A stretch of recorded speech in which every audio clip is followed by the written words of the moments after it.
Dans les épisodes précédents, nous avons appris à générer des images avec Stable Diffusion, comprendre les prompts, utiliser IRS-Fix, le refiner et optimiser nos générations grâce à différents paramètres importants. Aujourd'hui, on attaque ControlNet, une des parties les plus puissantes, mais aussi une des plus intimidantes de Stable Diffusion.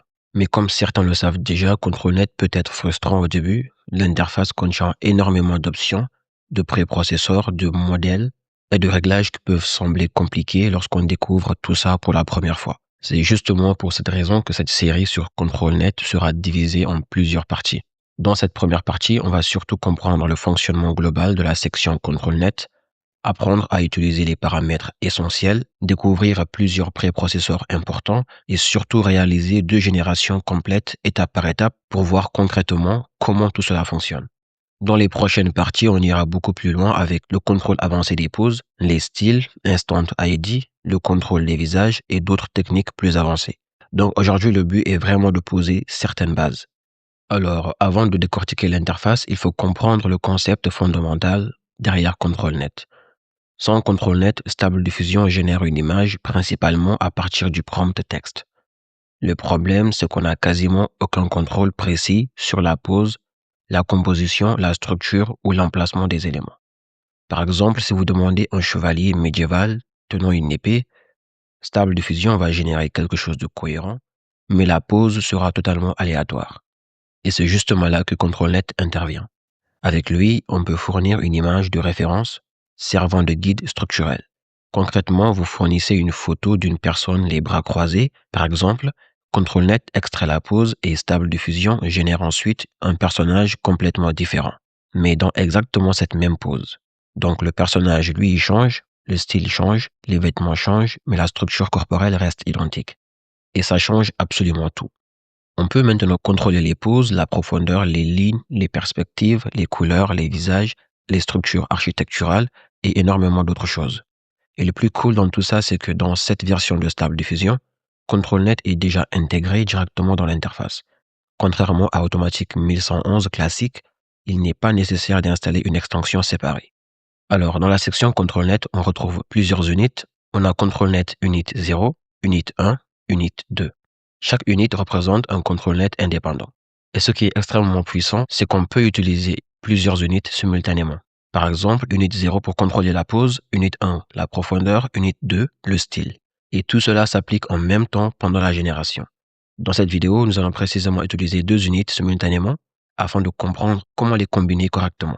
Chaque unité possède exactement la même structure. Juste ici, on retrouve une case à cocher permettant d'activer ou de désactiver complètement le unit. Si elle est décochée, tout le contenu du unit est ignoré, même si les paramètres sont configurés. On retrouve ensuite 3 onglets, Single Image, Batch Folder et Batch Upload. Le premier est le mode utilisé dans la majorité des cas.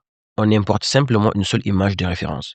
Batch Folder permet de traiter, lui, automatiquement un dossier entier d'images. On a juste à insérer ici le lien qui mène vers notre dossier. Par exemple, vous avez un dossier qui contient 50 poses différentes. ControlNet peut toutes les traiter automatiquement avec le même prompt. Le dernier permet d'importer plusieurs images manuellement d'un seul coup. Dans cette vidéo, on va simplement utiliser le premier. Une fois notre image de référence importée, elle apparaîtra dans cette zone. C'est justement l'image qui servira de guide structurel pour la génération. En dessous, on a un message qui nous indique qu'il faut parfois utiliser le préprocesseur invert si votre image possède des lignes noires sur un fond blanc, car certains préprocesseurs fonctionnent mieux avec des lignes blanches sur fond noir. Si par exemple je prends Kani, je peux voir apparaître le préprocesseur en question. Pour Pixel Perfect, cette option est très importante car elle permet à Forge de calculer automatiquement la résolution idéale du préprocesseur pour éviter les erreurs de proportion et les artefacts.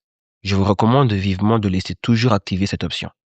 Allow Preview, lui par contre, permet de visualiser exactement ce que le préprocesseur extrait de votre image avant la génération. Par exemple, avec OpenPose, vous pourrez voir le squelette détecté avant même de lancer la génération. Pour UseMask, cette option permet de limiter l'influence du ControlNet à certaines zones précises. On retrouve ensuite plusieurs filtres comme OpenPose, Deep, Kani, segmentation, linéaire, etc. Ces filtres servent simplement à organiser les préprocesseurs et modèles disponibles. Par exemple, si je choisis Deep, je ne verrai que les préprocesseurs liés à la profondeur. Dans la vidéo, nous allons principalement travailler avec OpenPose qui intègre Dancepose, qui est une version plus performante. Mais rapidement, il faut aussi savoir que Deep sert à reproduire la profondeur spatiale d'une scène, tandis que Segmentation, lui, il permet de conserver la répartition des éléments dans l'image. Par exemple, le ciel restera en haut, les bâtiments au centre, la végétation en bas, etc. Les préprocesseurs sont probablement l'élément le plus important de ControlNet. Leur rôle est d'analyser votre image pour extraire une information structurelle. Par exemple, des poses, des contours, des profondeurs, une ligne, des couleurs ou des cartes 3D. Dans la vidéo, nous allons principalement travailler avec DensePose et OpenPose. OpenPose, lui, extrait les points clés du corps humain. Cela permet de reproduire exactement la position des bras, des jambes, du torse, de la tête et parfois même des doigts. Par exemple, vous fournissez une photo d'un sportif en train de sauter. Stable Diffusion pourra générer un chevalier, un astronaute ou un personnage animé tout en gardant exactement cette même pose. Dancepose, lui, va encore plus loin. Au lieu de simplement détecter quelques points clés, Dancepose mappe toute la surface 3D du corps. Cela permet d'obtenir un contrôle plus précis des volumes et des proportions. C'est particulièrement utile pour les vêtements, les textures, les poses complexes ou les personnages réalistes. Dans la vidéo, on va donc utiliser Dancepose Parola, mais pour le même traitement, on peut aussi utiliser celui-ci. Ensuite vient la partie modèle. Ici, il faut choisir un modèle compatible avec le préprocesseur utilisé. Pour notre cas, on va utiliser ControlNet Union, précisément le Diffusion Pro Max. C'est un modèle très polyvalent, très puissant. Je vous mettrai le lien en description. Il fonctionne avec plusieurs types de préprocesseurs différents, ce qui est justement l'intérêt du modèle Union. Juste après, je vous montrerai comment l'installer une fois qu'il est téléchargé. ControlWeight, lui, définit l'influence de ControlNet sur la génération. Une valeur faible laisse plus de liberté au prompt et une valeur élevée force davantage le respect de la structure. Dans la vidéo, je vais utiliser 0,80 car après plusieurs tests et générations que j'ai eu à faire, cette valeur est l'idéal et elle permet d'obtenir un bon respect de la pose sans complètement écraser le prompt. Il y a aussi le time step qui définit pendant quelle partie du processus de génération ControlNet agit. Je vais laisser 0 pour le premier slider et 0,8 pour le second. Ce qui veut dire que ControlNet influence surtout la structure, la composition et la pose pendant la majorité de la génération, mais aussi fournit un peu de liberté sur les derniers détails pour le modèle principal. Ici, nous avons trois modes: Balance, MyPrompt is more important et ControlNet is more important. Je vais choisir ControlNet is more important car je veux que la pose et la structure soient respectées le plus fidèlement possible. Le Resize Mode définit comment l'image de référence est adaptée à la résolution finale. Je vais utiliser Crop and Resize. Ce mode évite les déformations tout en conservant correctement le sujet principal. C'est d'ailleurs l'option que je choisis le plus souvent. Alors ici, nous avons un prompt qui permet de générer une photo de profil professionnel d'un CEO en costume dans un environnement de bureau moderne avec une vue sur la ville et une finition très haut de gamme. Le négatif prompt lui servira à éviter les défauts anatomiques, les vêtements incohérents, le rendu cartoon ou les images floues.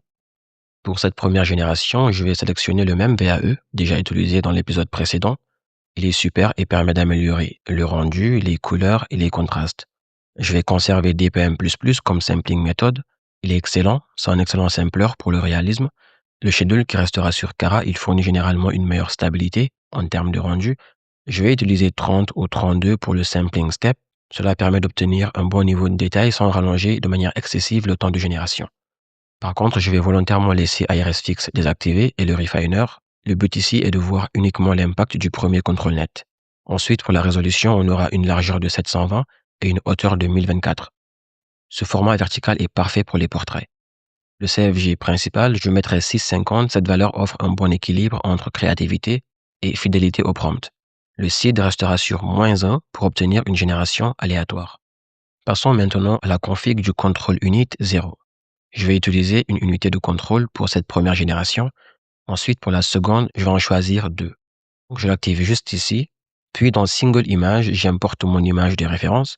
J'en ai plusieurs. Je vais choisir, par exemple, celui-ci. Je coche Pixel Perfect et Allow Preview. Je ne vais pas utiliser Use Mask dans la vidéo. Ensuite, dans les filtres, je vais choisir Open Pose. Et comme préprocesseur, j'ai choisi DensePose Parola. Il va nous fournir une structure corporelle extrêmement précise. On aura un aperçu juste après quand je vais cliquer sur le bouton d'explosion après avoir choisi un modèle. D'ailleurs, je vais télécharger le modèle Diffusion Pro Max. Vous vous rendez simplement sur ce lien que je mettrai en description. Pour mon cas, c'est déjà fait Et pour l'installer, rendez-vous dans votre dossier de téléchargement, puis dans le répertoire d'installation, précisément dans WebGUI, modèle et cette fois-ci dans ControlNet, le placer dans ce dossier. Tous vos modèles de ControlNet seront répertoriés juste ici. Revenons sur Stable Diffusion, on va actualiser et choisir le modèle en question. Je dois ensuite cliquer sur le bouton d'explosion pour générer l'aperçu. Cela permet de vérifier aussitôt si la structure détectée est correcte avant la génération. On l'a donc juste ici, et il s'agit de notre préprocesseur Dancepose Parula. Le Black BG pour dire background en noir, c'est ce qu'on a juste ici, et le Blue Torso pour indiquer une coloration du torse en bleu. Et donc, une fois notre structure présente, passons au contrôle white. En fait, ici, une valeur de 0 va complètement ignorer le contrôle net. Une valeur entre 0,30 et 0,50 va l'influencer légèrement, donc le prompt va primer. Et pour une valeur entre 0,80 et 1, le contrôle net domine. Mais si jamais vous mettez une valeur comme 1,50 par exemple, dans ce cas, CTRL-NET écrase le prompt. Perso, je vais la fixer à 0,80 pour fortement respecter la structure. Alors, le timestep range, lui, j'avais déjà fixé les valeurs, donc 0 pour le premier slider et 0,80 pour le second.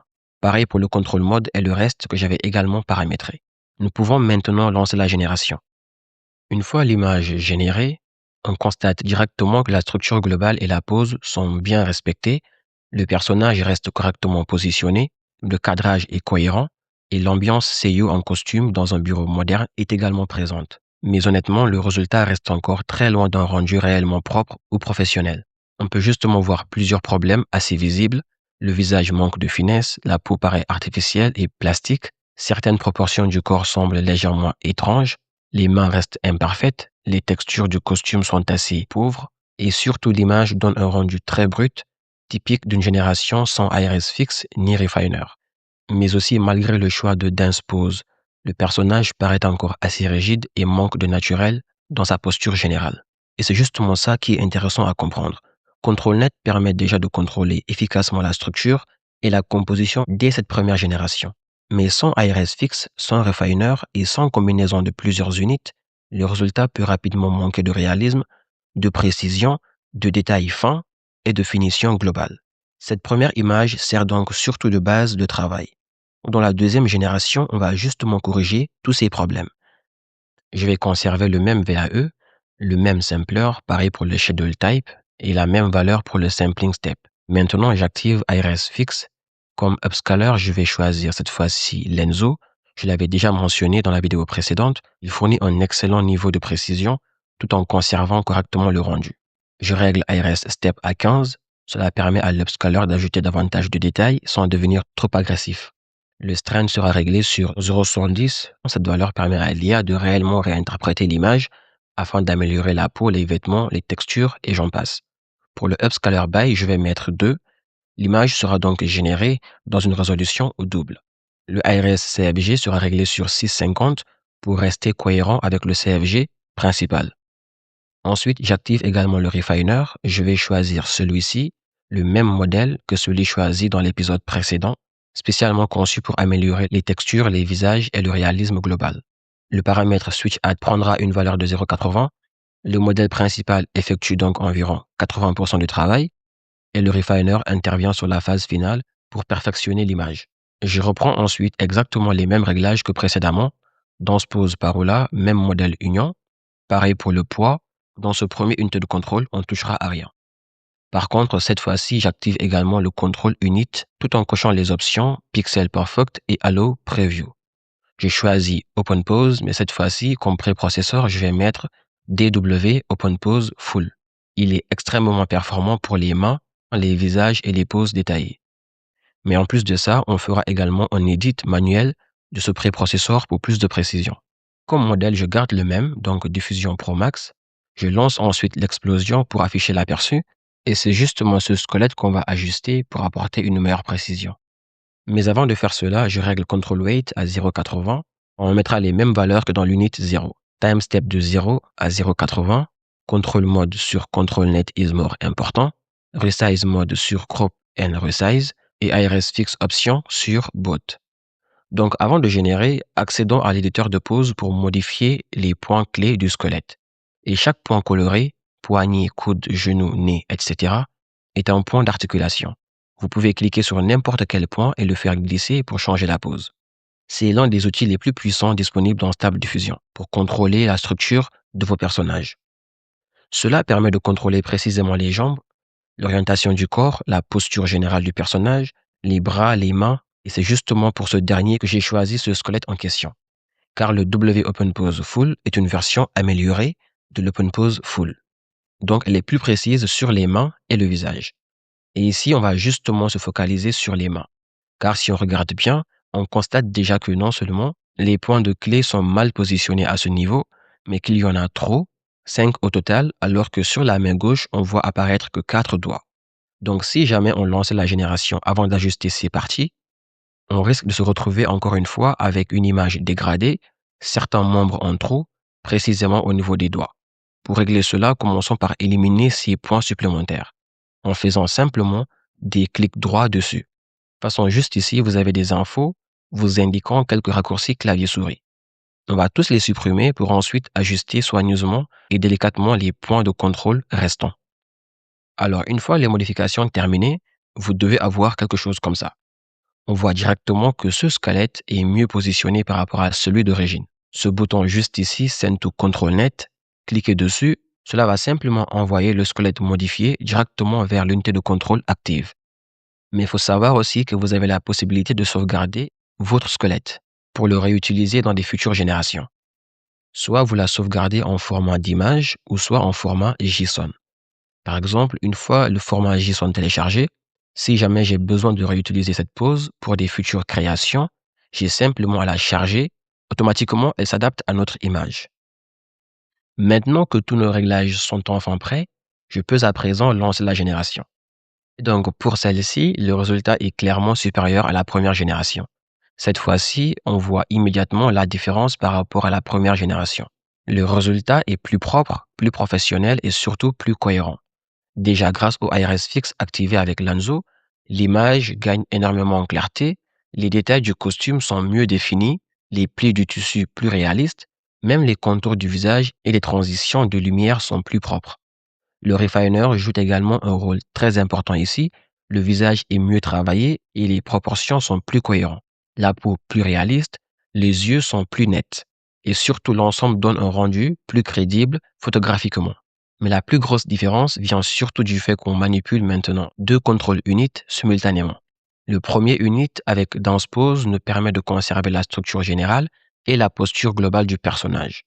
Le second avec W Open Pose Full affine énormément le rendu du squelette. C'est justement ce qu'on peut observer ici.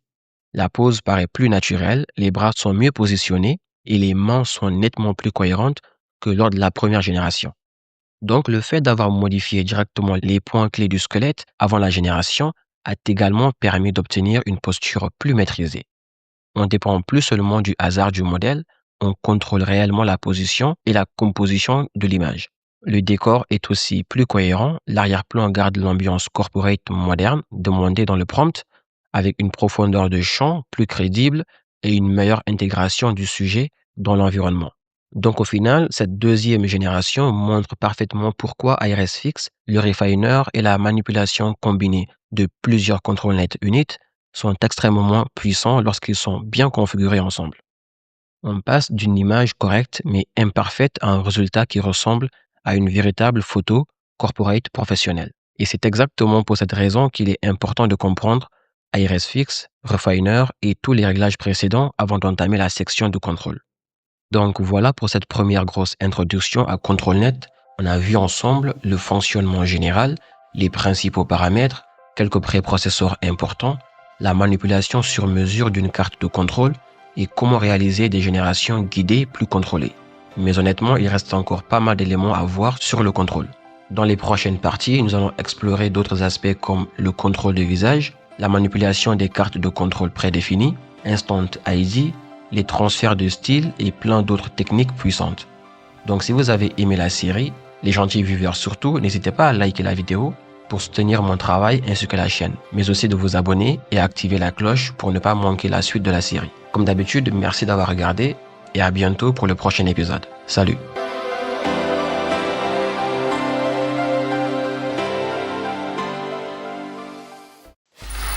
Free audio post-production by alphonic.com.